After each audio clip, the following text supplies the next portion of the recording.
Hey, welcome back, everyone. I got my good friend on here, Haim Mamane Palman, on the show from good old San Francisco. How you doing today? Very good. Good to have you. Thanks for having me. Awesome. Well, listen, I'm very, very happy to have Haim on here. He's a very, very cool investor. I met him a couple years ago at a event. One of our mutual friends, John Martinez, was hosting, and I was always really turned on to the whole virtual wholesaling thing. I met him before I ended up going virtual, so he's been super helpful in that. And Haim's an investor. He's out of San Francisco, and he's got a wealth of knowledge to share with everyone. We're going to cover kind of Haim's background before he got started in this business, why he wanted to get into this business, and then how he got started. He went virtual, and then the pivot he actually took to go from virtual to doing deals back in his market of San Francisco. And then we can talk about probably the best deal Haim's done, and then a deal that he probably wish he wouldn't have done. So we'll pack some value here today. So Haim, would you mind giving the listeners a little bit of background information on kind of who you are, where you're from, and what you did before real estate? Sure. So in case you're trying to figure out my accent, so born and raised in Israel, came to the States 19 years ago to pursue my higher quote unquote education. Worked here. My background is in physical security. Was working for the Israeli government and for the Jewish Community Center for many years. And I decided that I do not want to do it for the rest of my life, and I have to find something else to do so I can spend more time with my family, so I can travel more, so I can spend longer period of time with my extended family in Israel. So I just started to read and educating myself about trying to get out of the 9-to-5 job. So that was my goal. Just my main goal initially was, how do I get out of a 9-to-5 job so I can spend more time with the family? That was the goal. The goal is to quit the 9-to-5. So you said you were in some security. So what were you doing, like cybersecurity or physical security? More like physical security for Jewish institutions, more like protection, physical protection. We're in a security team for the Jewish Community Center for 11 years before deciding to jump to the real estate full time. Awesome. And obviously it was a process, and I don't know if you want to get into this process, but it was, again, at least a 3 to 4 year period before I completely transitioned into being a full-time real estate investor. Okay, so you had the full-time job, you would slowly do deals, and then as you had more success and more kind of, I would say, predictability within your deals, you said eventually it was obviously, going to make sense to do this full-time. And that's a good point I want to hit on real quick before we pivot into kind of your first phase in the real estate game is, a lot of people that are watching this, there's probably two people who are watching this, people who are a little bit older, who, maybe they follow me, follow Haim, or people who are younger, who are maybe my age. I like to speak to a lot of millennials and kind of inspire them to go out and do their own thing if they would like. And if they have a job right now, like, sure, I got started. I was really, really young. I was in college, so I didn't have a job. I was like I was in college, so I was like 20. So a lot of people might have jobs now, and they might have a goal to quit their job to become an investor, which is completely possible. But it's probably not going to happen overnight, and you should be almost grateful that you have a job now, because that's giving you some money to then fund your real estate business. Right. And it's all about, having the right expectations. And really, guys, if you can take baby steps forward, I mean, you could quit your job sooner rather than later, but it's probably not going to happen overnight, would you say? Absolutely. I think, again, it really depends on your personal situation. For me, I had a wife, I had 2 young kids, I had responsibilities, so I couldn't one day decide, you know what, I'm done with it. I'm just going full time and I'll figure it out on the fly. Some people would do that. It wasn't me. It wasn't a good fit for me. So I had a good job. I didn't hate it. It allowed me some flexibility to pursue my side gig at the time while still be able to pay the bills and support the family. And once I believed and saw that, again, I had a proof of concept, few deals under the belt. I started to make more money on my side gig than my 9-to-5 job. It was an easier conversation to go to my wife and tell her, I think, honey, it's time for me to quit the job. Obviously, it was a process. Yeah. Love it. But once I have enough income coming in, that was kind of the insurance policy that this is happening. I love it. Haim, before we pivot on, what was I remember I listened to an interview on our mutual friend Alex Pardo's show. When is your Independence Day? Because I know you have a different Independence Day than July 4th, and I think it's pretty funny. Yeah, so my Independence Day is September 30th, 2015. It's a day that basically I officially quit my job and no more W-2 coming in, and it's again I'm determining the income that's coming in, and it's basically I don't need to report to anyone, and that's what my freedom day, so to speak. Love it. I love it. If I went up to San Francisco on September 30th, I'm pretty sure I'd see some fireworks going on. Awesome, Haim. Well, excellent. So obviously you started the business. Let's talk about, so you're up in San Fran, I'm in San Diego, so we're both in California, very expensive market.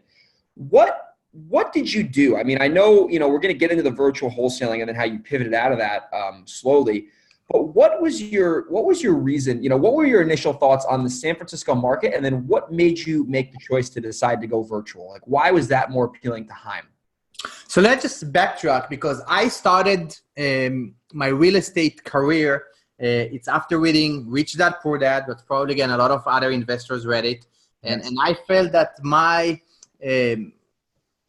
the goal to get out of the rat race will be to acquire enough assets or rental that will cover my expenses, and then I'll be able to live a free life. So I bought my first rental property, my second rental property, and my third rental property, and then I ran out of money, and I had $900 in cash flow, and I said, okay, I cannot retire with $900 per month on cash flow. I probably need another 30 property to hit my income level so I can quit my job. So I quickly realized that buying rentals is not the quickest route to get to my goal. So I had to find another strategy. And after buying my first two properties in California, I ran out of money. So I went to buy other properties out of state in Memphis because there's a great cash flow in Memphis. So bought few rentals there. And then I said, you know what, this rental things doesn't work for me. So, but I know the turnkey companies that I purchased from, I know property managers that manage the properties. I know real estate agents because I verified comps with them. And I know other wholesalers. So I know all the right people to start a virtual business. So I started to make a few phone calls, and one time, again, a real estate agent told me about a pocket listing. I made an offer, got it accepted, didn't know what to do. So I called Memphis Invest. You probably do business with them. I saw them deals. Oh yeah. They're good buyers. And told them, listen, I have this deal. Do you want to look at it and see if it makes sense for you? Because I know you're buying in this neighborhood, because I just purchased a property from you in this neighborhood for double the price. So they told me, you know what? Again, I pitched them for, I think I put it on a contract for $40,000, and I pitched it to them at like $47,000. And they told me, you know what? We can do 47. We can do 45.5. So I said, okay, let's do it. What do we do now? So they told me, you know, just send us the assignment of contract. And I said, I don't have a assignment of contract. I don't know what to do. So they told me, okay, we'll send you a assignment of contract. Just put the difference between what you have in the contract with the buyer, with the seller. And it was like my first $5,500 that I did from San Francisco. And that was my big aha moment that it's doable. I just make 1 month what I was making in 1 week, what I was making for a full month working my 9-to-5 job. So this is how it started. This is the first deal being virtual. And the reason, I think the question was why you didn't do it in San Francisco. It was mainly, I was fearful. It was fear.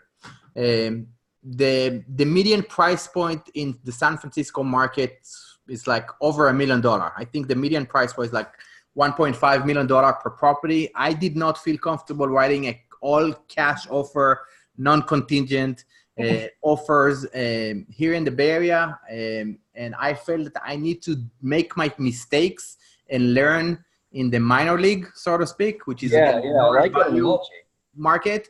Do a few deals, get the foundation, learn the business, do some deals, and then maybe I will be one day will be ready to be back and play with the big boys. The big boys. I like that. I really like that analogy. So guys, if you're listening, Haim knew that his market, San Francisco, was not a walk in the park to get started in. Obviously, it's possible because he's making it happen now, big time. But he decided to actually go into a market. And Haim, I like how you talked about Memphis, because you didn't just like pick that because you were on Google Maps board one day. You were buying product there. You knew the market. You knew the systems. You knew the buyers, the sellers, the brokers, the agents, the escrow officers. So it's a really smart strategy why you went to Memphis, because you were familiar with that market. So if you're new right now and you want to go the virtual route, what would you, if we had to sum this up in 80-20 success for virtual wholesaling, what would you say the top 2 things are that you need to have consistently to be an effective, efficient virtual wholesaler, no matter where you're living? Because it's a cool business because you can do it anywhere. Right.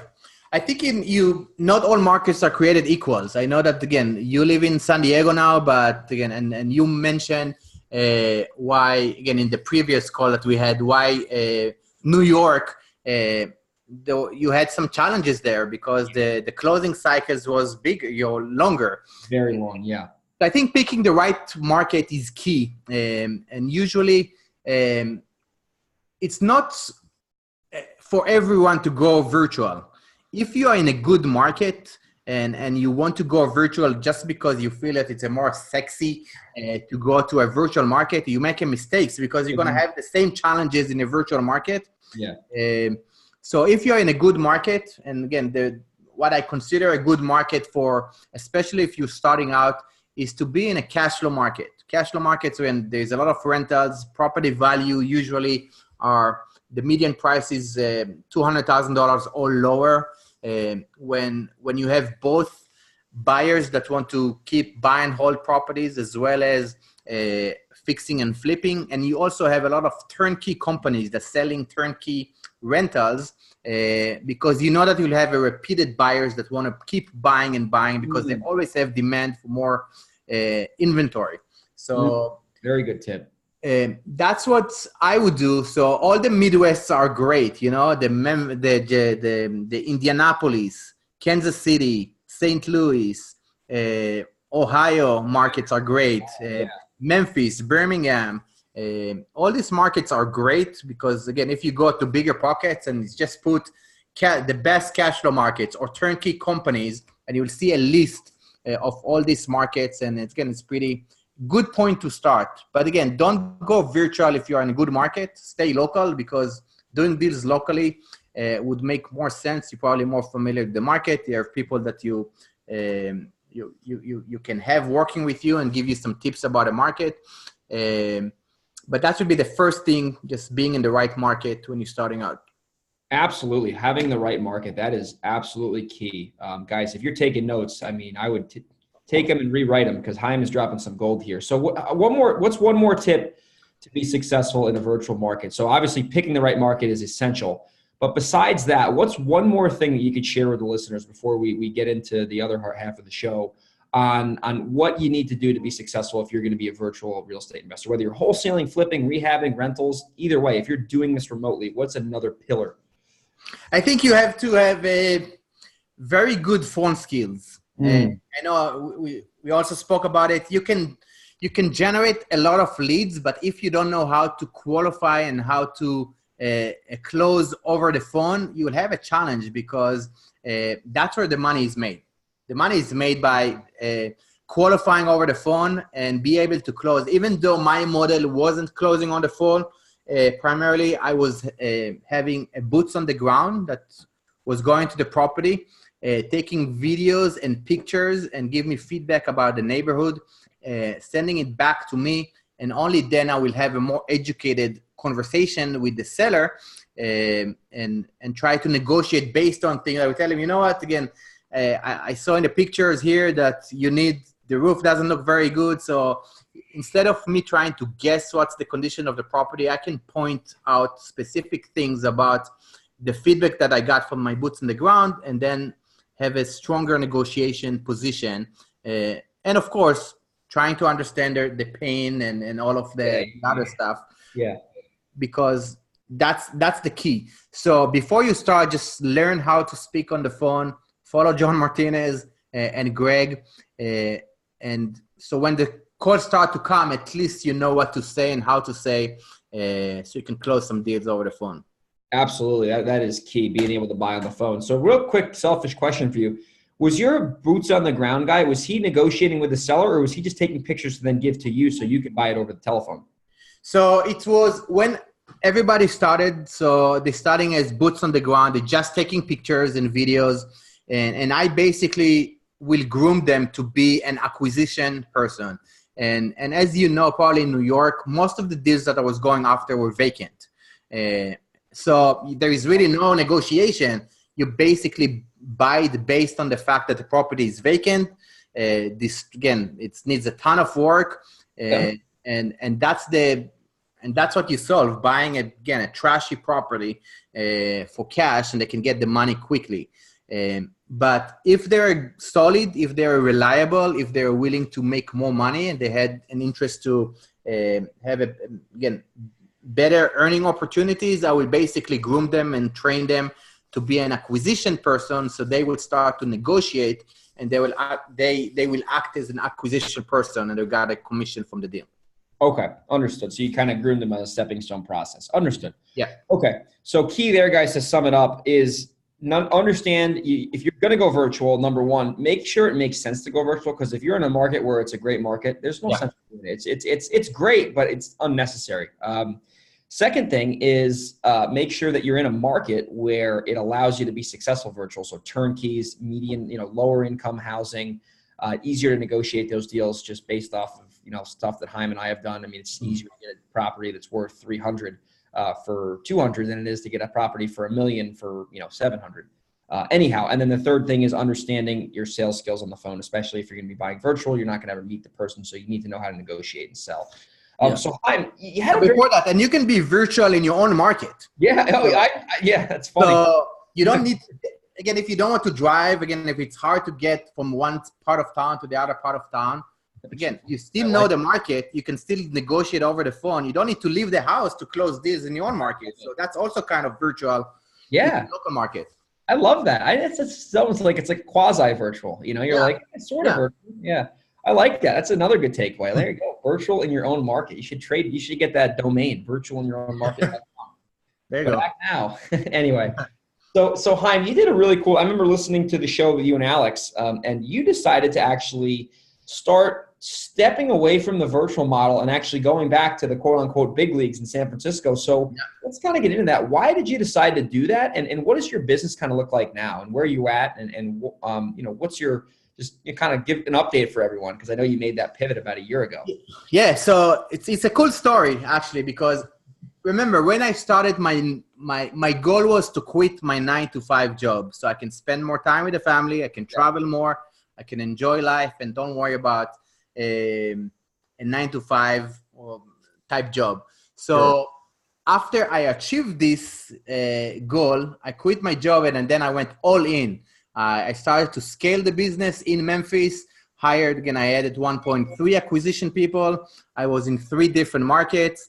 I had 2 virtual assistants. I had a lead manager and a disposition person. So I had a 7 people team doing 5 to 7 deals a month. Again, we are cranking it again, tracking KPI, Monday morning meeting. Again, all this the whole thing. You were the scale everything. And then I found myself in Greece with my family, with the time zone, being on the phone with my team, trying to put out fires. And that was the big aha moment. I'm here in Santorini trying to solve issues with firing, training, managing, disciplining team members. And I says, why? Why do I do that? That's not what I signed up for. Yeah. And I don't need to do that anymore. And that was a big aha moment. And they decided, you know what? I'm going to shift my model from doing high volume, low profit margin deals to low volume, high profit margin deals in the San Francisco Bay Area. And I basically, in a 2-month period, just gave everybody notice that we're shutting it down and let everybody go, and started from scratch, one-man show in 2018, and started to pursue higher margin deals in my own market, in the San Francisco market. And after landing my first 6-figure deal, that was a big aha moment. Listen, one deal, I was able to make what would take me 10 deals or more to do in Memphis with all the headaches of managing a team. And that was also a big aha moment. I'm done with going after smaller deals because that will buy me more time. I will still be able to hit my income level and live the lifestyle that I want.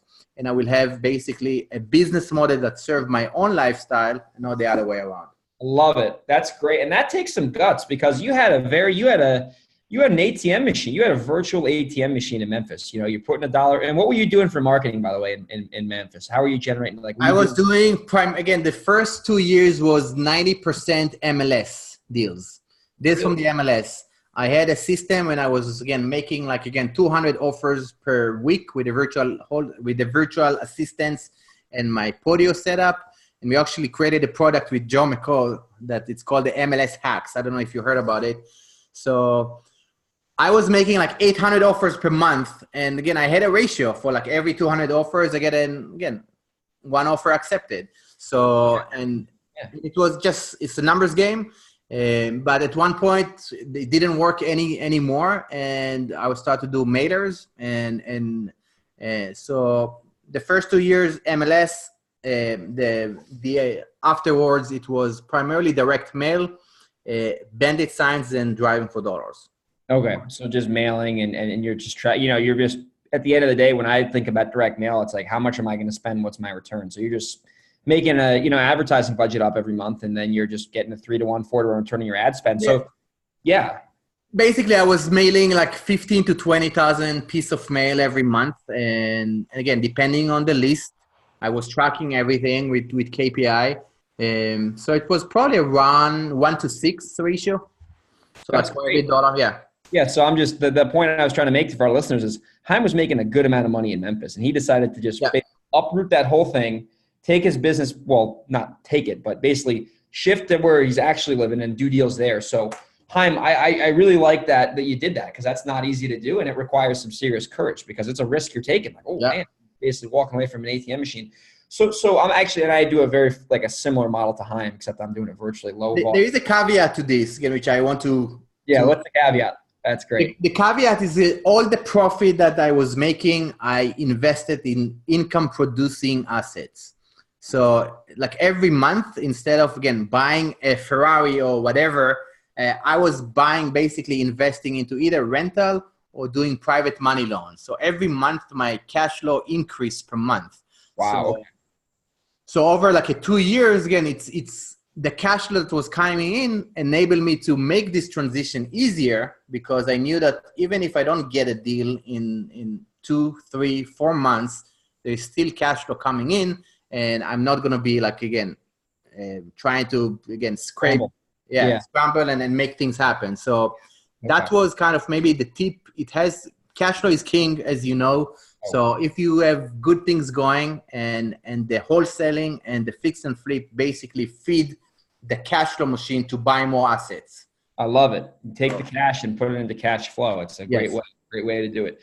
So Haim, what does your business kind of look like now? And then we'll get into the best deal you've ever done that I've heard before, which is a great story. So what does your business look like now, and where are you kind of at? So now I primarily in the San Francisco Bay Area buy properties, and now I mainly fix and flip. So I'm taking the all to the finish line. I do the rehab.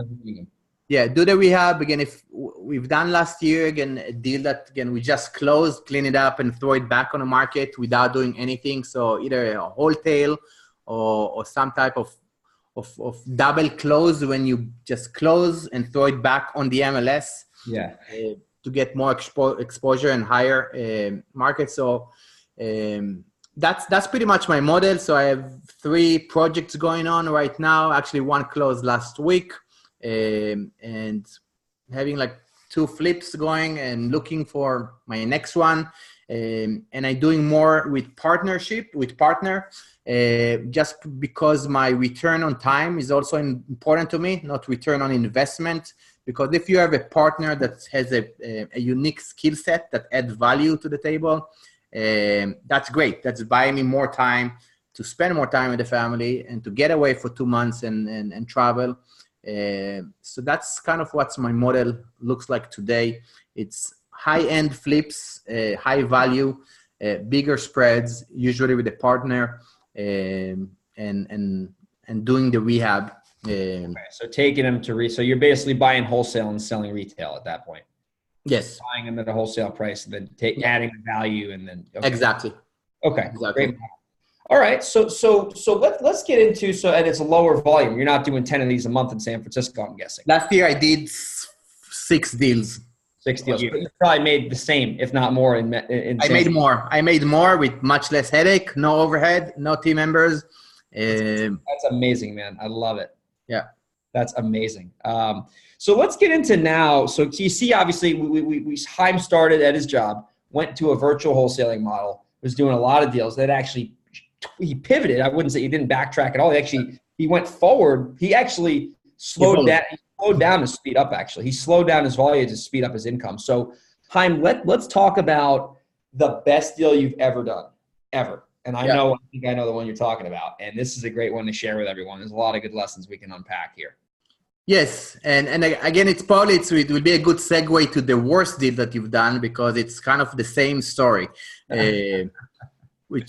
So the first deal is basically, I was taking my kids to school and saw a fire damage property. Just again, I saw the fire truck outside the property. Great area, great location.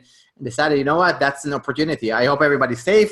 But again, somebody just in a very bad position. They probably don't want to fix the house. Going to be a lot of headaches. So took one picture of the property and send them a mailer. You sent them a mailer. You didn't call them. You mailed them. Mail them. So send one letter, one mailer. And I did it.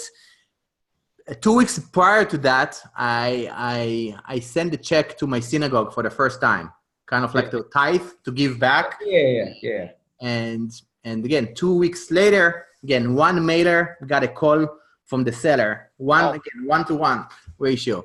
Did you mail because the house was burned down? Where did you send the mailer to? It wasn't burned down, so not completely. So there was a fire damage, but you can still see the facade of the home pretty clearly. It was still standing, so it wasn't like, again, burned to the ground. So he was in their house still, or you sent it No. It was vacant. It was vacant house.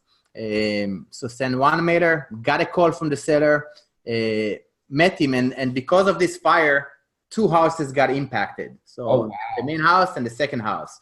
So was able to negotiate with the seller. And I told him, listen, what about your neighbor? Do you know the neighbors? I know that this house is also vacant. Would you mind introduce me to your neighbor? Because maybe I will buy both of the houses. We'll have the crews here at the same time. We'll just go get a job done. It makes sense. And I like the neighborhood. So he introduced me to the neighbor. So we got the property under contract of the neighbor as well.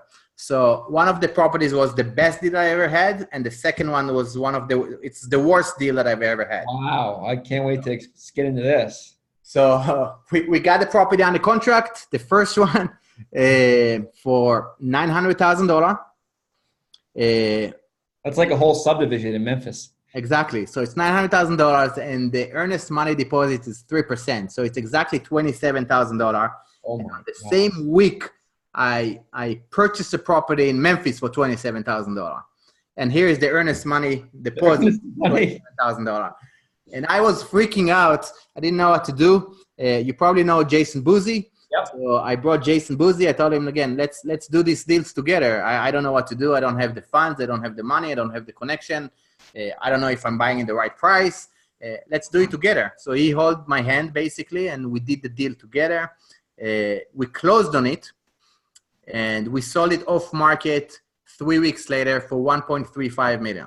Oh my goodness. What was the spread there? What's that? So you bought it for what? So it's $450 gross, and we net like $360 both. So it was like $180 each. Oh my goodness. What a deal that was. In 21 days. And that was my big aha moment. Again, I don't mess around with properties in Memphis anymore. I'm done. I don't need to do it anymore. But that was the good things. The bad things is it's the next door property. Yeah, let's get into that one. When I thought I'm going to make a ton of money because we just closed on it. We just grand slam deal. Grand slam. Yeah. That's going to be great because this one is a 2-unit building. The other one was the 4-unit building. So again, that will have to move for a much higher price, much quicker. And oh boy, we were wrong. Wow. So what'd you pay for the second one? Today, and I think we again, it's not closed. We're not sure if it's going to be closed. It's going to be a big headache. So the other one was $1.6 million purchase. And there was a bunch of issues. We overpaid for it. There was tenants issues. There's title issues. There's abatement issues. There was so many issues. We were able to negotiate the price down to go to mediation because not all of the things were disclosed properly to us. So we were able to get a cut from the seller that we purchased the property from. But still, we have an offer and it's for like 1.25. And we're going to lose 6-figure on this deal each. So again, you need to, when you play with the big boys, when you play with the sharks, again, you're going to get beat. And the key in this business is just to win more than you lose because you will lose at one point. Yeah. And that was a big lesson. And again, we're still learning today. We haven't closed it yet. Yeah. We hope we're going to close in the next week or so. But that was a big 6-figure lesson. Wow. What do you think the root cause of this was to unpack this? So hopefully people don't have to pay 6 figures to learn this lesson.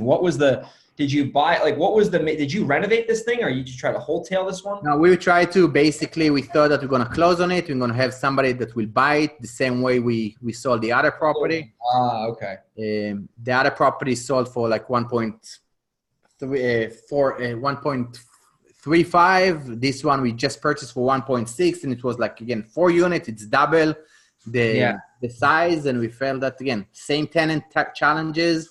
We probably were a little cocky after this deal. We felt overconfident and we got humbled. Wow. Was this with the same guy? We did it with Busey. Yeah. Busey. Okay. Yeah. Wow. So look at that. I mean, you went from that high to the low, and that's part of the business. You're going to have the yin and the yang, right? So I'm sure you won't make this mistake twice. But Haim, that was I really appreciate you kind of sharing both those, the high and then the low with everyone, because that's this business. There's lows. I remember last week I was in a jam. I got like 2 or 3 leads all week, and I was freaking out. And it's part of the game. You're going to have the ups and the downs, and if you want to be an entrepreneur, you better be ready to ride the roller coaster because it's going to go high and low, and you better just get used to it. So absolutely, and I think it helps. So it's perspective. Again, if you appreciate what you have, and it's put everything in perspective. It just again, I'm here at home. My kid just came here. My wife is here, and that's why I do this business so I can be home. She just got back from where? From the synagogue. So I'm just working from home, and that's a blessing for me. That's the best. Well, listen, you've added a ton of value today. So before we get this wrapped up here, what is your number? If you had to, if we had an investor, this is obviously a real estate podcast, business, whatever podcast. If you had to give one piece of advice, whether it's business advice, life advice, you have a lot of experience. If you had to boil it down to one thing, what would you say that could help all the listeners listening to this right now? One thing, your best advice you got.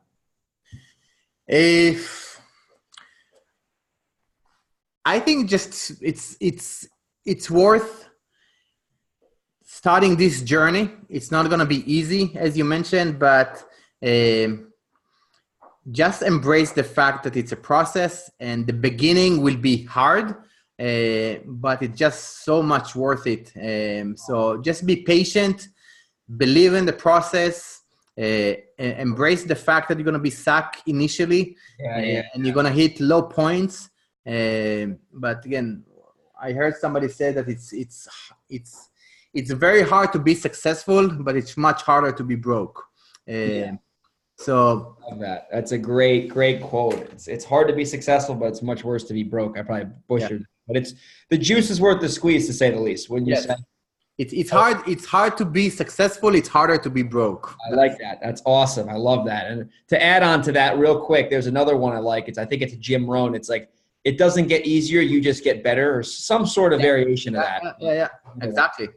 True. Well, Haim, what would be the best 1 or 2 ways for people to get in touch with you if they like what you got going? I know you have some good stuff going on still with the virtual stuff. Anything you can chat about that you could add value to the listeners? I know you got some other cool things going on. Yeah, my Facebook page is The Virtual Wholesaler Guy. That's where I, again, put a lot of content, even though I don't do as much virtual wholesaling deals anymore.